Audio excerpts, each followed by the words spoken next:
Magic mobile. Magic మొబైల్తో Gopi ఎలాంటి అల్లరి చేశాడో తెలుసుకోవాలందా? అయితే మా ఛానల్కి వచ్చేయండి, స్టోరీ వినేసేయండి. చాలా ఫన్నీగా, చాలా కామెడీగా ఉంటుంది.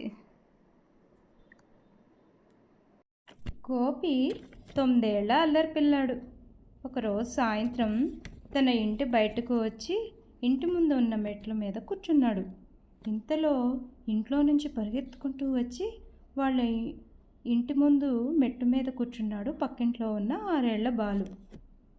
గోపి తన పాకెట్లో ఉన్న మొబైల్ తీసి, ఇది తెలుసా, మామూలు మొబైల్ అనుకుంటున్నావా, మ్యాజిక్ మొబైల్ అన్నాడు.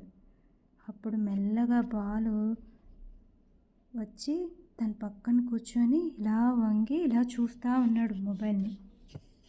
అవునా, ఏం మ్యాజిక్ ఉంది దీనిలో అని అడిగాడు బాలు.